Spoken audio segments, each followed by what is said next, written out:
कितने टाइम बाद ऐसा हुआ है कि कोई टेस्ट मैच जिसमें इंडिया खेल रही हो या हम लोग जनरली भी कोई टेस्ट मैच देख रहे हो जो 5वें दिन तक जा रहा है, और 5वें दिन पे भी ये कोई नहीं बता सकता है कि रिजल्ट क्या आने वाला है। तीनों रिजल्ट्स ऑन द लाइन है, तीनों रिजल्ट्स पॉसिबल हैं।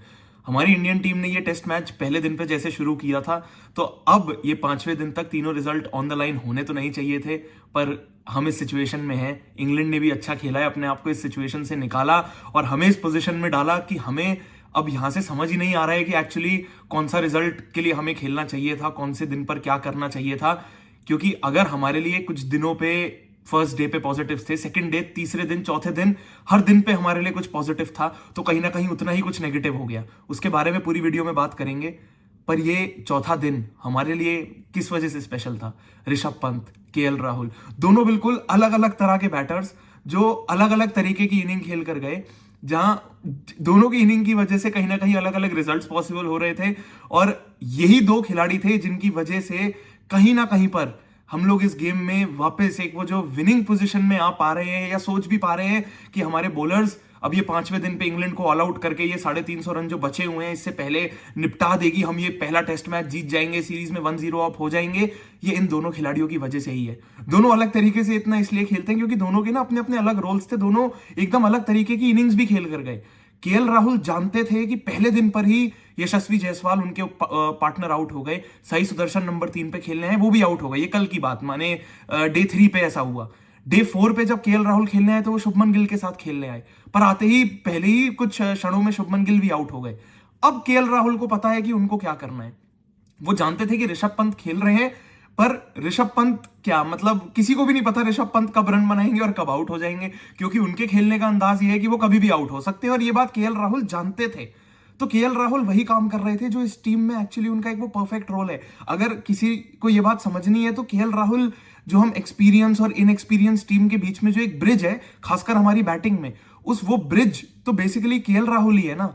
क्योंकि केएल राहुल हमारे लिए इतने सालों से टेस्ट मैचेस खेल रहे हैं, ओवरसीज कंडीशंस में एक्चुअली हमारे सबसे सक्सेसफुल बैटर हैं, क्योंकि सबसे ज्यादा सेंचुरीज हैं शायद उनकी ओवरसीज में अब हमारे कंट्री के लिए। और केएल राहुल की इंग्लैंड में ही सिर्फ 5 सेंचुरीज हैं ऑल फॉर्मेट्स में, तो ये बहुत कुछ कहता है कि इंग्लैंड में उनको किस तरीके से वो बैटिंग करते आए हैं और किस तरीके से बैटिंग करनी चाहिए वो केएल राहुल जानते हैं।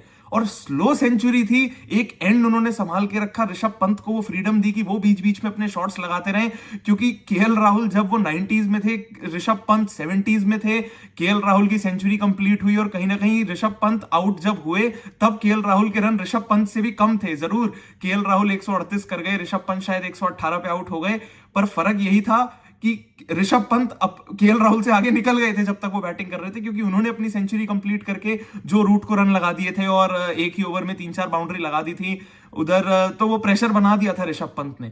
पर कहीं ना कहीं ऐसा लगा कि हमारी टीम के अंदर वो प्लान्स बिल्कुल सेट नहीं थे कि वो कोई फॉर श्योर बता पाए कि हम ड्रॉ के लिए खेल रहे हैं, हम कब अटैकिंग क्रिकेट खेल रहे हैं, हमें एक्चुअली कितने ओवर्स इंग्लैंड को बैटिंग करानी थी।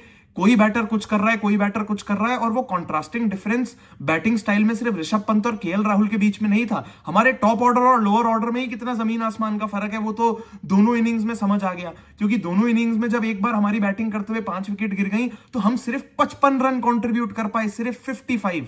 फर्स्ट इनिंग्स में अगर 40 रन के अंदर हमारे 7 बैटर आउट हुए तो सेकंड इनिंग्स में 31 रन के अंदर हमारे 6 बैटर आउट हो गए। और ये कोई हल्की बात नहीं है, ये बहुत बड़ी बात है। क्योंकि इंग्लैंड के लिए जो रूट ने रन नहीं करे, जैक क्रॉली जल्दी आउट हो गए, उसके बावजूद वहां से इंग्लैंड के बैटर्स 5 विकेट गिरने के बाद भी सिर्फ एक बार बैटिंग करते हुए 190 रन बना गए। और उस वजह से वो हमारे फर्स्ट इनिंग्स टोटल के पास आ पाए। ये मैच उनके लोअर ऑर्डर की वजह से खुल पाया। और कहीं ना कहीं जब तक Rishabh Pant, KL Rahul actually batting कर भी रहे थे, तब तक ये मैच में सिर्फ 1-2 रिजल्ट पॉसिबल थे। या तो हम जीत जाते, क्योंकि वहां से हमें टारगेट देना चाहिए था कम से कम 450 या 500 रन का। अगर हम उस इंटेंट के साथ बैटिंग करते, ये पूरा दिन भी बैटिंग कर जाते, जरूर मोटिव शुरू से यही होना चाहिए था कि हम इंग्लैंड को आज भी 5 से 6 ओवर बैटिंग कराएं, जसप्रीत बुमराह फेस कराएं नए बॉल से आज के दिन पे ही, जब उनके बैटर्स थके हारे आएंगे फील्डिंग करने के बाद। पर उसमें हमारा मोटिव था कि वो डिक्लेयर करने के बाद हम आएंगे, ऑल आउट होने के बाद नहीं। और वो हुआ ही इसलिए क्योंकि हमारे लोअर ऑर्डर ने कुछ कंट्रीब्यूट ही नहीं करा। कहीं ना कहीं वहां जिम्मेदारी शार्दुल ठाकुर को भी अपने सर पे लेनी चाहिए थी, क्योंकि आप खेली इस वजह से रहे क्योंकि आप एक प्रॉपर ऑलराउंडर के दौर पे इस टीम में हैं। अगर आपके साथ वॉशिंगटन सुंदर बाहर बैठे हुए हैं, नीतीश कुमार रेड्डी बाहर बैठे हुए हैं, तो वो तो अपने आप को इन्हीं कंडीशंस में पहले प्रूव कर चुके हैं, रन भी बना चुके हैं, विकेट भी ले चुके हैं। पर शार्दुल ठाकुर पे अगर वो ट्रस्ट दिखाया तो कहीं ना कहीं रन बनाना उनका काम था। पर शार्दुल ठाकुर दोनों इनिंग्स में जिस तरह से आउट हुए, और उसके बाद जसप्रीत बुमराह हो, प्रसिद्ध कृष्णा हो, कोई भी हो, वो तो सब एक वॉकिंग विकेट थी कि इंग्लैंड के बॉलर्स को अगर एक बार मोमेंटम मिल गया ऋषभ पंत केएल राहुल को आउट करने के बाद, तो अब वो भी जानते थे कि यहां से तो बस ये तो बस जो आ रहा है जा रहा है, ये तो आया राम गया राम वाली बात थी। और कहीं ना कहीं अब ये हमारे लोअर ऑर्डर का जो कंट्रीब्यूशन नहीं आया, पता नहीं हम पे कितना भारी पड़ जाएगा, क्योंकि ये हमारे टर्म्स पे गेम और हमारी इनिंग खत्म नहीं हुई।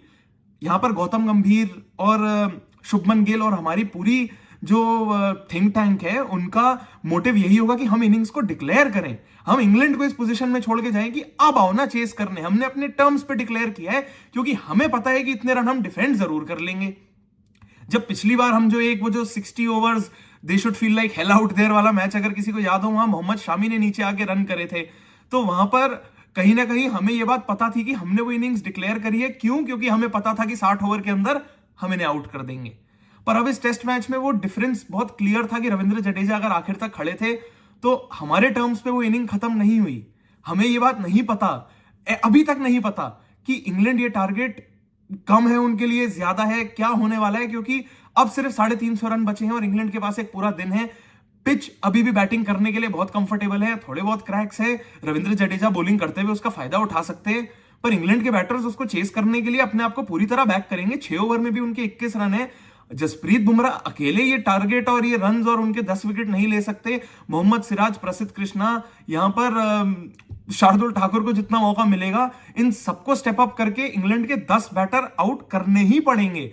और एक नए माइंडसेट के साथ, फायरी माइंडसेट के साथ अटैकिंग क्रिकेट खेल के हमें 10 बैटर आउट करने हैं, क्योंकि इंग्लैंड अगर ये पूरा दिन बैटिंग कर गई तो वो रन ये चेस कर लेगी। इंग्लैंड अब ड्रॉ के लिए नहीं खेल रही है, ड्रॉ इक्वेशन से हट गया है, ड्रॉ पॉसिबल नहीं है, क्योंकि इंडिया अगर आउट नहीं कर पा रही तो इंग्लैंड रन बना रही है। ये पिच वैसी नहीं है कि आप यहां सिर्फ सर्वाइव कर रहे हैं, अगर आप वहां खेल रहे हैं तो रन अपने आप बन जाएंगे, क्योंकि बॉल बैट पे आ रहा है। अगर एक बैटर टेल एंडर भी खेल रहा है, क्रिस वोक्स भी फॉर एग्जांपल अगर बैटिंग कर रहे हैं, वो बैट से बॉल लगाएंगे तो बॉल बाउंड्री तक जा रही है, वो सिर्फ लीव करने या अपनी बॉडी पे बॉल खाने कोई भी नहीं आएगा यहां पे। खासकर कोई इंग्लैंड का बॉलर अपने आप को पहले गेम में बॉडी पे खाने के लिए कोई नहीं खेलने वाला, वो या तो रन बना देंगे या हम 10 विकेट ले लेंगे। और ये पॉसिबल इसलिए हो पाया है, ड्रॉ इक्वेशन से हट इसलिए गया क्योंकि हमारे लोअर ऑर्डर ने कंट्रीब्यूट नहीं करा। अब हमें यहां पर हमारे बॉलर्स को यहां पर वो क्रिकेट खेलनी पड़ेगी और कहीं ना कहीं वो रन बनाने पड़ेंगे। केएल राहुल के लिए खेलो, ऋषभ पंत के लिए खेलो, पहली इनिंग में शुभमन गिल के कंट्रीब्यूशन के लिए खेलो, क्योंकि ऋषभ पंत कि हम लोग ये तो सारी बातें कर रहे हैं कि ऋषभ पंत ने जो ये सेंचुरी बनाई है, पहले ऐसे विकेट कीपर है जिसने इतने सालों बाद दोनों इनिंग में सेंचुरी बनाई है, या overseas centuries, best wicket keeper of India. But actually Rishabh Pant की हालत के बारे में सोचो ना। हम जसप्रीत बुमराह और बाकी बॉलर्स के वर्कलोड की इतनी बात करते हैं कि कितना टोल उन पे आ रहा है, कितना प्रेशर उन पे है, बट जिसको क्रिकेट की समझ है, जिसने खेली है, वो जानता है कि एक विकेट कीपर का रोल कभी आसान नहीं होता। और ऋषभ पंत पहली इनिंग में इस गेम में बैटिंग करने आए थे, तब 52 ओवर वो पहले बाहर बैठे हुए थे, 52 ओवर तक उन्होंने बाकी बैटर्स को खेलते हुए देखा, फिर बैटिंग करने आए। उसके बाद कम से कम 55 ओवर्स तक उन्होंने बैटिंग करी, अपनी 100 बनाई, उसके बाद फील्डिंग करने आए, विकेट कीपिंग कर रहे थे, 100 ओवर से भी ज्यादा उन्होंने विकेट कीपिंग करी। और आसान नहीं है यार, तुम हर बॉल पे लगभग स्कॉट कर रहे हो, एक विकेट कीपर तो एक टेस्ट मैच की हर बॉल पे इन्वॉल्व है, लीव्स हो रही है, एज लग रहे हैं, तुम्हें अपनी टीम का मनोबल बना के चलना है, क्योंकि विकेट कीपर बैटर्स के बहुत क्लोज होता है, बॉलर्स आते जाते रहेंगे, विकेट कीपर कांस्टेंट है, तुम गेयर्ड अप हो, तुमने पैड्स पहन रखे हैं, स्पिनर्स के अगेंस्ट तुमने हेलमेट लगा रखा है, क्रैम्प्स आ रहे थे ऋषभ पंत को, गेम को वो रोकते हैं, पूरे टाइम उनका दिमाग चलता है, वाइस कप्तान है। उसके बाद तीसरी इनिंग में वापस बैटिंग करने आए, 47 ओवर्स उन्होंने बैटिंग करी, एक सेंचुरी और बनाई। तो एक्चुअली वो पूरे चारों दिन में लगभग हर रोज बहुत मेजर कंट्रीब्यूशन दिया है उन्होंने किसी ना किसी तरह से, और यही वर्कलोड होता है, यही असली कंट्रीब्यूशन होता है। बाकी ये वाली बात है कि 12 साल में तो वो दूसरे ही ऐसे खिलाड़ी हैं जिसने एक सेना कंट्री में एक टेस्ट मैच में 200 रन से ज्यादा बनाए हैं, विराट कोहली और ऋषभ पंत, सिर्फ यही 2 ऐसे इंडियन खिलाड़ी हैं।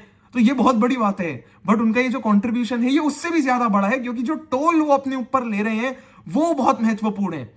केएल राहुल के लिए खेलो ना। केएल राहुल ने एक्चुअली इस बैटिंग को पहली इनिंग में भी वो बैटिंग करके गए तो 25-26 ओवर तक उन्होंने पूरा एक एंड संभाल के रखा। इस इनिंग में उन्होंने अपने स्टार्ट को कन्वर्ट किया एक बड़ी सेंचुरी में। सेकंड इनिंग्स में इंश्योर किया कि अगर कोई और नहीं करे तो मैं तो करूंगा, मैं रन बनाऊंगा। तो अब ये सबसे अच्छा मौका है 5वें दिन पर हमारे बॉलर्स को स्टेप अप करने का, जो वो पहली इनिंग में नहीं कर पाए, बैटिंग में नहीं कर पाए, क्योंकि हमारे बैटर्स ने तो दोनों इनिंग में रन बनाकर दिखा दिए। 350 रन बहुत होने चाहिए, ऑन पेपर ये रन काफी होने चाहिए, क्योंकि इंग्लैंड प्रेशर में है, वो चेस करने आ रही है, उनके ऊपर भी बहुत ज्यादा प्रेशर है, अपने घर पे टारगेट चेस कर रहे हैं। पहला गेम हार गए, इंग्लिश मीडिया ही उनको खत्म कर देगा, बेन स्टोक्स को, ब्रेंडन मैकलम को, उनके सीनियर खिलाड़ियों को। तो प्रेशर में वो भी हैं, पर इस प्रेशर को हमें पॉजिटिवली यूज करना है, अपने एग्रेशन को बाहर लेकर आना है और इंग्लैंड के 10 बैटर्स आउट करने हैं, क्योंकि ये गेम हमने पहले दिन पे जैसे शुरू किया था, हारना तो बिल्कुल नहीं बनता है। ड्रॉ इक्वेशन से बाहर है, जहां तक मेरे को लगता है, हार नहीं सकते, जीतना तो ये गेम पड़ेगा ही। वीडियो अगर पसंद आई हो तो लाइक जरूर करना, नीचे कमेंट करके आप बताना कि आपके हिसाब से क्या रिजल्ट आ रहा है। अगर हमारी इंडियन टीम गेम में आपके हिसाब से अभी पीछे है तो क्यों पीछे है, अगर हमारे पास ये 5वें दिन पे एडवांटेज है तो क्यों एडवांटेज है। चैनल अगर अब तक सब्सक्राइब नहीं किया है तो सब्सक्राइब जरूर कर देना, क्योंकि मैं तो ऐसे ही हर गेम के बाद और इस टेस्ट मैच में हर दिन के बाद इस पूरे टूर पे आपके लिए क्रिकेट की वीडियोस लेकर आता ही रहूंगा, क्योंकि अभी तो बहुत क्रिकेट और बहुत बातें बाकी है।